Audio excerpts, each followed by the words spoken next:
Hello बच्चों, let's see the question. तो our question is in the reaction. हमें यहाँ पर एक रिएक्शन दी गई है जिसमें ईथर दिया गया है, यानी कि C2H5O C2H5 हमारा ईथर होता है। इसकी रिएक्शन हमें करवानी है कार्बन मोनोऑक्साइड के साथ, यानी कि CO के साथ हमें रिएक्शन करवानी है। और कुछ कंडीशंस दी गई है। हम यहाँ पे BF3 का यूज करते हैं 500 ATM पे एंड 150 डिग्री सेल्सियस टेम्परेचर पे। ठीक है, तो जो हमें प्रोडक्ट मिलता है वो X होगा। तो यहाँ पे हमें पूछा गया है कि X जो है वो क्या होगा। ठीक है, तो देखो यहाँ पर हमें जो ऑप्शन दिए गए हैं वो दिए गए हैं कि di ethyl carbonate, di ethyl peroxide या फिर इथाइल प्रोपिनोएट।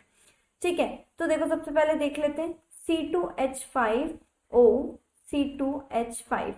इसकी जब हमने रिएक्शन करवाई कार्बन मोनोऑक्साइड के साथ, ये होता है हमारा ईथर या कार्बन मोनोऑक्साइड होता है सर्टेन कंडीशंस पे।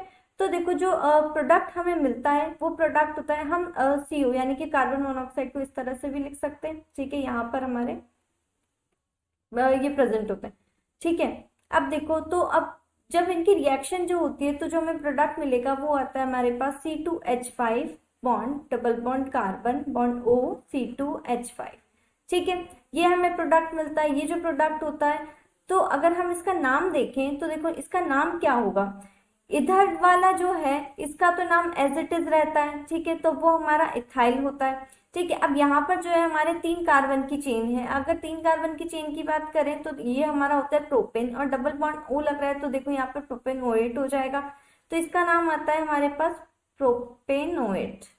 ठीक है, या फिर हम इसको प्रोपिनोएट भी कह सकते हैं। ठीक है, इथाइल प्रोपिनोएट।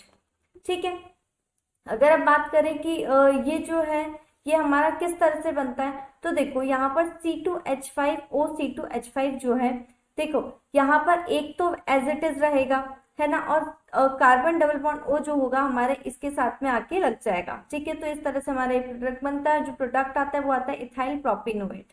ओके, अब यहाँ पर जो हमें ऑप्शंस दिए गए हैं तो देखो दिया गया डाई इथाइल कार्बोनेट, तो ये नहीं होगा। इथाइल कार्बोनेट भी नहीं होगा, डाई इथाइल पेरोक्साइड भी नहीं होगा, और डी जो ऑप्शन दिया गया है ये दिया गया इथाइल प्रोपिनोएट। ठीक है, तो ऑप्शन डी जो होगा हमारा फाइनल आंसर होगा। Ethyl propanoate is our correct answer. I hope you understand. Thank you and best of luck.